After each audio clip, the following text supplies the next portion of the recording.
Ya, Assalamualaikum warahmatullahi wabarakatuh. Perkenalkan kami dari kelompok 2 yang beranggotakan Cecilia Delvin, Melanesia, NIM F0317118, dan saya sendiri Dindala BK Lustari, NIM F0318040, akan mempresentasikan tentang teori akuntansi dari bukunya Suwarjono, bab 8 tentang pendapatan, bab 9 tentang biaya, dan jurnal paper.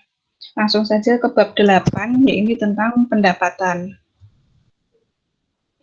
Untuk pendapatan sendiri, masalah teoritis tentang pendapatan nanti akan dibagi menjadi beberapa bagian, yaitu dari pengertian, apa karakteristiknya, pengakuan, apa kriteria pengakuannya, saat pengakuan, kapan diakui, dan prosedur pengakuan, apa kegiatan yang memicu pencatatan. Makna yang terkandung dalam berbagai definisi ada beberapa hal, yaitu pertama, aliran masuk aset, 2, operasi utama atau sentral, 3, penurunan kewajiban, 4, entitas, 5, produk perusahaan, 6, pertukaran produk, 7, berbagai nama, 8, kenaikan ekuitas.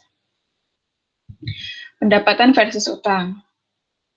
Menurut IAI atau Ikatan Akuntan Indonesia, tidak secara formal membedakan pendapatan, revenues, dan untung, gains. Pendapatan dan untung dicakupi dalam satu definisi penghasilan atau income. FASB pun memisahkan pendapatan dan untung sebagai elemen yang berdiri sendiri. Makna yang terkandung dalam definisi untung yakni pertama, kenaikan ekuitas bersih, 2, periferal atau insidental, 3, selain yang dicakupi pendapatan, 4, selain investasi oleh pemilik atau transaksi yang berkaitan dengan pemilik. Selanjutnya ada karakteristik sumber untung. Yang pertama ada periferal atau insidental, 2, transfer non timbal balik, 3, penahanan aset, 4, faktor lingkungan. Lalu pengakuan pendapatan. Nah, pencatatan jumlah rupiah pendapatan secara formal ke dalam sistem pembukuan sehingga jumlah tersebut terrefleksi dalam statement keuangan. 2 konsep penting dalam pengakuan pendapatan, yaitu pertama, adanya pembentukan pendapatan atau earning of revenues, dan kedua, realisasi dari pendapatan itu atau realization of revenues. Selanjutnya ada konsep homogenitas cost. Yang pertama, seluruh kos biaya yang dipresentasikan dengan kos menghasilkan pendapatan sebagai satu kesatuan. Kos komponen atau pos biaya secara individual mempunyai kontribusi dalam menghasilkan pendapatan. Kos mempunyai kedudukan yang sama dalam menghasilkan pendapatan. Lalu, implikasi konsep homogenitas kos. Kos berkaitan dengan pendapatan secara proporsional dengan besarnya kos. Urutan dari pengurangan kos barang terjual, biaya penjualan, dan biaya administratif dalam statement laba rugi bukan merupakan urutan prioritas. Begitu kos suatu objek biaya terjadi, pendapatan dapat dianggap terbentuk sehingga laba juga terbentuk. Selanjutnya ada asumsi di balik homogenitas kos. Dianutnya konsep dasar supaya upaya dan capaian atau hasil. Upaya terjadi dahulu, baru pendapatan datang. Setiap usaha secara umum mendatangkan atau menjanjikan laba sehingga orang mau melakukan usaha. Biaya atau expense merupakan upaya yang sengaja dilakukan secara senang hati dengan penuh kesadaran, semangat, dan pengertian, bukan beban yang harus diderita atau ditanggung jawab oleh pendapatan. Selanjutnya ada kriteria pengakuan pendapatan. Yang pertama, yaitu telah terrealisasi atau cukup pasti terrealisasi. 2, telah cukup terbentuk atau terhak. Nah, kedua kriteria tersebut harus dipenuhi, walaupun bobot atau kekritisan untuk keduanya berbeda, untuk situasi yang berbeda. Saat pengakuan pendapatan, yaitu ada berbagai gagasannya. Yang pertama adalah saat kontrak penjualan disepakati. 2, selama proses produksi secara bertahap. 3, saat produksi selesai. 4, saat penjualan. Dan 5, saat kas terkumpul. Masalah pengakuan selama proses produksi itu sendiri ada beberapa, yaitu pertama agresi, 2, apresiasi, dan 3, penghematan kos. Masalah pengakuan saat penjualan. Yang pertama, kembalian dan potongan tunai. 2, hak pengambilan barang. 3, kos purna jual. 4, kerugian piutang. Dan 5, makna penjualan. Pengakuan pada saat kas terkumpul. pendapatan diakui untuk suatu periode sebesar kas yang telah diterima dalam periode tersebut. Dan pada umumnya, barang atau jasa telah dilaksanakan. Ada keraguan yang besar akan kolektibilitas piutang. Untuk kontrak jangka panjang, terjadi salah tanding atau mismatch karena biaya tidak harus diukur atas dasar tunai atau basis kas. Penjualan dasar tunai, biaya dasar akrual, konsep homogenitas kas dilanggar. Selanjutnya ada saat pengakuan penjualan jasa, yakni sejalan dengan pengakuan pendapatan pada perusahaan perdagangan dan pemanufakturan. Pedoman umumnya yang pertama saat jasa telah dilaksanakan atau dikonsumsi. Yang kedua, selama proses pelaksanaan secara bertahap. Ketiga, saat pelaksanaan jasa selesai sepenuhnya. Keempat, saat kas terkumpul. Prosedur pengakuan pendapatan. Kebijakan akuntansi perusahaan yang menetapkan kapan suatu penjualan dianggap secara teknis telah terjadi sehingga memicu pencatatan jumlah rupiah penjualan tersebut. Kebijakan ini biasanya dituangkan dalam buku pedoman akuntansi atau accounting manual.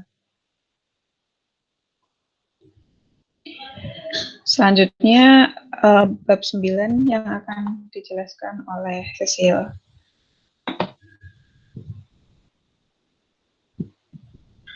Pada bab 9 ini kami akan menjelaskan tentang konsep biaya.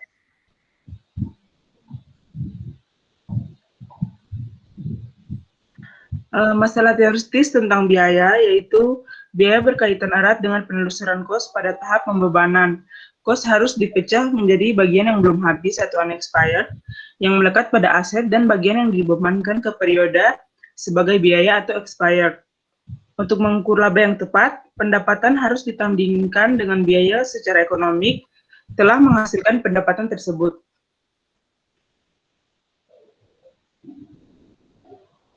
Makna yang tergantung dalam definisi biaya yaitu aliran keluar atau penurunan aset, operasi utama atau sentral, kenaikan kewajiban, penurunan ekuitas, dikur atau dikaitkan dengan kos, bukan berasal dari transaksi dengan pemilik, dan untuk menghasilkan pendapatan.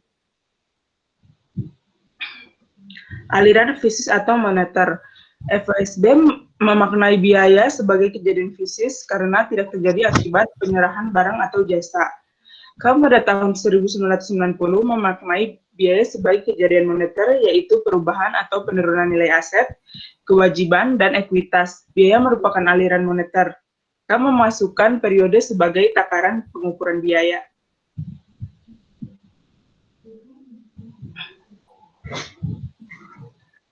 Terdapat beberapa istilah yang berkaitan dengan biaya, yaitu cost, yang kedua cost terhabiskan, yang ketiga cost tak terhabiskan, keempat pengeluaran, kelima pengeluaran kas, keenam beban, dan yang ketujuh cost barang terjual atau cost of goods sold.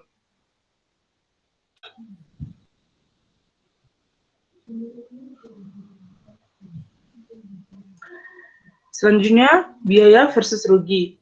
IAI atau Ikatan Akuntan Indonesia tidak mendefinisikan rugi sebagai elemen yang terpisah dengan biaya. Rugi dicakupi dalam suatu definisi biaya atau expense. FASB memisahkan biaya dan rugi sebagai elemen yang berdiri sendiri.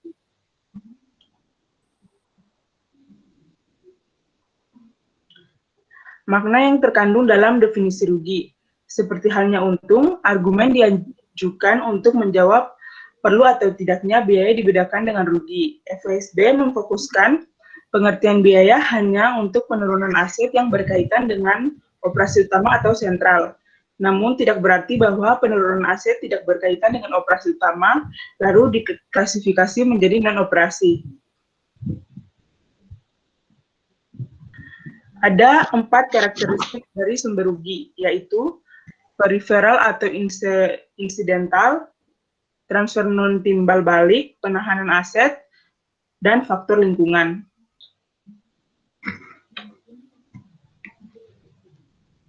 Selanjutnya ada pengakuan biaya.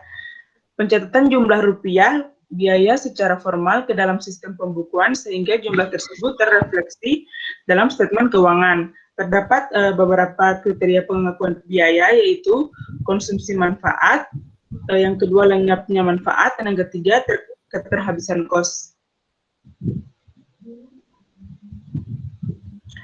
Ada 3 kaidah pengakuan dari APBE, yaitu 1, mengasosiasi sebab dan akibat, yang kedua, alokasi sistematik dan rasional, dan yang ketiga, pembebanan arbitrer. Selanjutnya, konsep penandingan.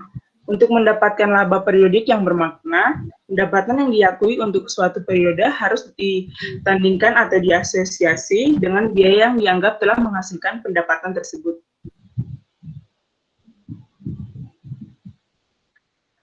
Pada saat pengakuan biaya terdapat 4 hal, yaitu adanya hubungan dengan pendapatan. Yang kedua, diakui pada periode yang sama dengan periode diakuinya pendapatan. Yang ketiga, penandingan didasarkan pada kelayakan ekonomi. Dan yang keempat, menandingkan tidak berarti mengkompensasi. Asosiasi sebab dan akibat. Penyerahan produk menimbulkan pendapatan sehingga kos yang melekat pada produk yang diserahkan merefleksi biaya. Disebut juga penandingan langsung atau direct matching, atau penandingan produk matching.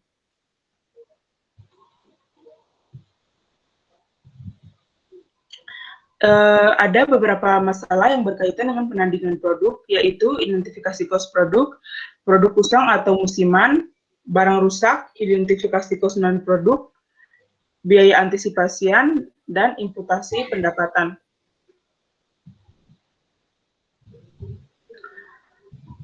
Selanjutnya, alokasi sistematik dan rasional. Alokasi sistematik dan rasional merupakan proses penandingan dengan periode sebagai penakar pendapatan dan biaya. Proses ini sering disebut penandingan periode atau period matching. Adanya berbagai metode alokasi menunjukkan bahwa akuntansi berusaha untuk menyelaraskan pola penyerapan kos yang kira-kira mendekati pola pemanfaatan potensi jasa sehingga konsep penandingan yang tepat dapat dicapai. Depresiasi aset tetap merupakan contoh dari masalah ini. Selanjutnya, masalah yang berkaitan dengan alokasi sistem. Terdapat beberapa masalah, yaitu seperti penangguhan, kos bergabung atau joint cost, dan kos bersama atau common cost, sarana pemerataan laba, pendekatan non-alokasi sebagai alternatif.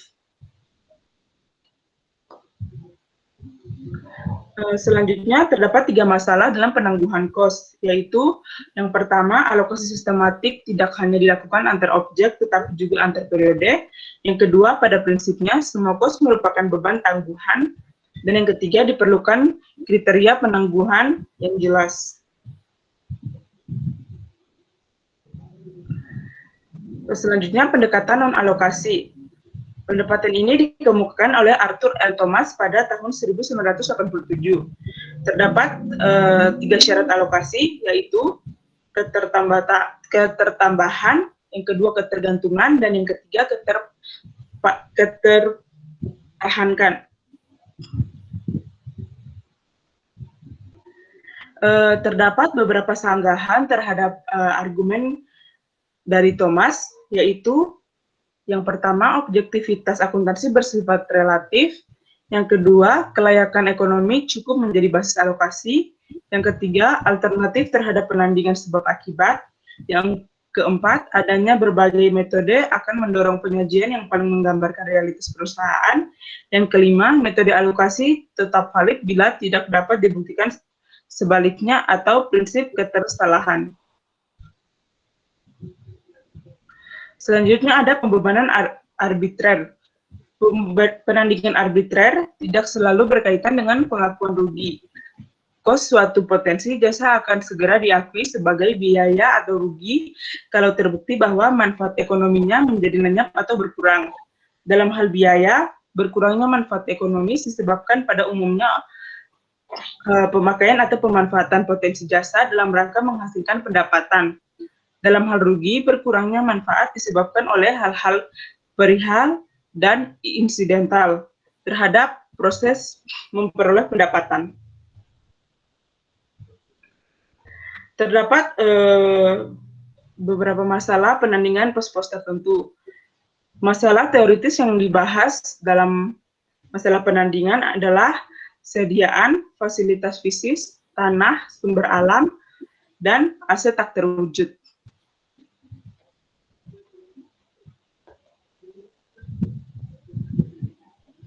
Selanjutnya, metode asosiasi sediaan.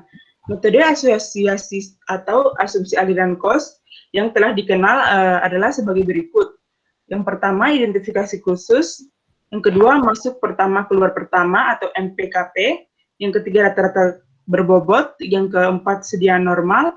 Dan yang kelima, masuk terakhir keluar pertama atau MTKP. Selanjutnya, metode MTKP. Metode ini paling didukung atas dasar argumen sebagai berikut. Yang pertama, menandingkan pendapatan sekarang dengan kos sekarang. Yang kedua, mengurangi laba dengan kondisi harga menaik. Yang ketiga, di Amerika Serikat diperbolehkan untuk kepentingan pajak. Yang selanjutnya, mengundang kritik atau tidak sejalan dengan aliran bisnis. Dan yang terakhir, mempunyai beberapa variasi.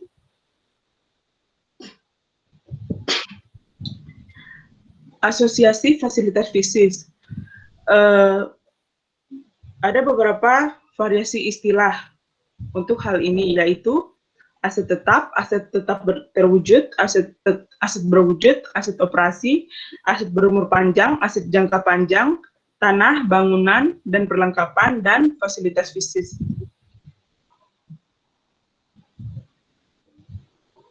Berikutnya akan kami menjelaskan tentang depresiasi. Depresiasi merupakan bagian dari kos fasilitas bisnis yang dianggap telah diserap manfaatnya menjadi biaya periode. Depresiasi juga merupakan hasil pertimbangan atau kebijakan. Secara konseptual tidak berbeda dengan pos biaya lainnya. Terdapat 3 makna depresiasi lain, yaitu akumulasi dana, pemulihan investasi, dan proses penilaian atau penurunan nilai ekonomi. Selanjutnya kami akan menjelaskan tentang tanah. Tanah yaitu sebagai tempat usaha dan hak milik permanen. Fungsi tanah bersifat permanen sehingga tidak didepresiasi. Tanah bukan hak milik permanen dapat didepresiasi. Bagian kos tanah yang mempresentasikan manfaat produktif dapat diapresiasi. Akuntansi tanah diatur dalam PSAK nomor 47. Selanjutnya yaitu aset tak berwujud. Dari segi asosiasi dengan pendapatan sama seperti fasilitas bisnis. Kos aset tak berwujud harus dialokasi secara sistematis sepanjang umur yuridis atau umur ekonomik.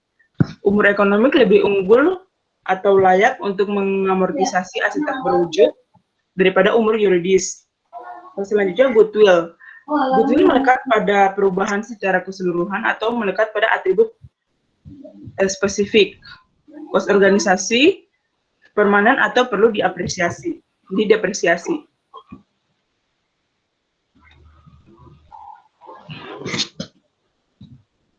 Sekian presentasi kami tentang bab 9. Selanjutnya kami akan mempresentasikan jurnal paper yang berjudul pendapatan yang ditangguhkan berubah sebagai indikator utama untuk masa depan kinerja keuangan.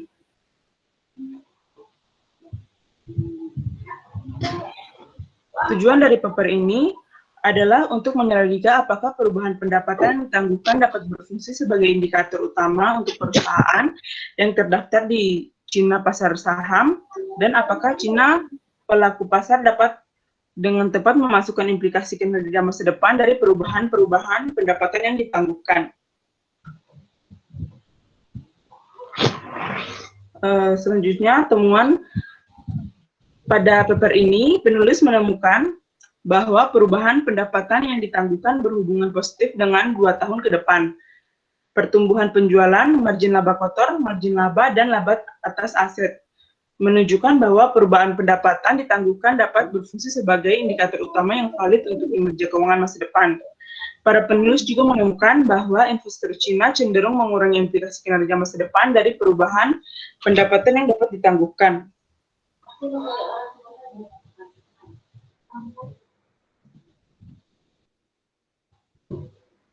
Selanjutnya, latar belakang dari penelitian ini fokus pada perubahan pendapatan yang ditangguhkan sebagai indikator utama karena alasan berikut. Terdapat dua alasan, yaitu yang pertama, data perubahan pendapatan yang ditangguhkan sudah tersedia karena pendapatan yang ditangguhkan pada akhir tahun dilaporkan dengan jelas oleh perusahaan. Yang kedua, kemampuan memprediksi perubahan pendapatan ditangguhkan yang dilaporkan untuk kinerja keuangan di masa mendatang relatif kuat meskipun tidak bebas dari gangguan. Sejumlah studi dalam literatur akuntansi memanipulasi pendapatan dokumen oleh perusahaan. Kebanyakan studi sebelumnya telah menemukan pasar saham Cina tidak efisien atau memiliki efisiensi yang bentuk yang lemah. Terlepas dari pasar saham Cina, inefisiensi yang didokumentasikan oleh penelitian sebelumnya menunjukkan bahwa harga saham di Cina, pasar saham dapat dimodelkan dengan baik oleh faktor fundamental termasuk pendapatan, tingkat bunga bebas, risiko, dan premi risiko dan risiko ekuitas. Dalam penelitian ini terdapat 3 pengembangan hipotesis. Hipotesis yang pertama yaitu perubahan pendapatan yang ditangguhkan secara positif terkait dengan perusahaan, pertumbuhan penjualan di masa depan, dan GPM di masa mendatang. Hipotesis yang kedua, perubahan pendapatan yang ditangguhkan secara positif terkait dengan perusahaan masa depan dan ROA masa depan. Dan hipotesis yang ketiga, yaitu perubahan pendapatan ditangguhkan secara positif terkait dengan periode berikutnya dan pengambilan saham abnormal. Untuk selanjutnya, ya ini yang ketiga, mengenai sampel pengukuran variabel dan statistik deskriptif. Yang pertama, ya ini sampel. Rincian sampel pada intinya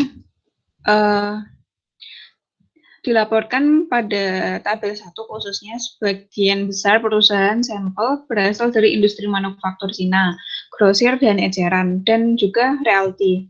Perusahaan di beberapa industri melaporkan pendapatan yang ditangguhkan pada besaran ekonomi yang signifikan. Untuk tingkat pendapatan ditangguhkan yang diukur dengan penjualan bersih, industri realty melaporkan rata-rata tertinggi. Industri konstruksi melaporkan median tertinggi untuk tingkat pendapatan yang ditangguhkan, yang diukur dengan aset.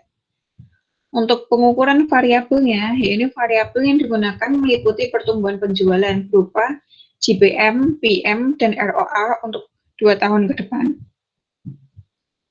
Dan pengembalian saham yang disesuaikan ukuran atau SAR untuk tahun berikutnya. Berikut ada statistik deskriptif. Nah, dari variabel independen utama peneliti, yakni adalah perubahan tahunan dalam pendapatan yang ditangguhkan.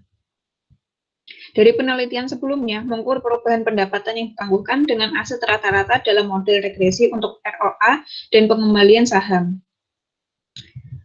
Definisi untuk variabel primer dan kontrol disediakan dalam nomenklatur. Untuk lebih jelasnya, statistik deskriptif perusahaan sampel juga dilaporkan pada tabel 2, yaitu pada tabel sebelah kanan. Next, ya ini tentang kesimpulan. Menurut kesimpulan, analisis tambahan penelitian sebelumnya menunjukkan bahwa pendapatan yang dilaporkan dapat memberikan informasi tambahan untuk laba yang dilaporkan bagi akuntansi perusahaan dan kinerja saham di masa depan. Sejalan dengan isi kesimpulan dalam paper ini, yaitu menunjukkan bahwa perubahan pendapatan yang ditangguhkan dapat memberikan informasi tambahan yang berguna dan berfungsi sebagai indikator utama yang valid bagi kinerja keuangan masa depan perusahaan. Sekian presentasi dari kami, kurang lebihnya mohon maaf. Wassalamualaikum warahmatullahi wabarakatuh. Oke.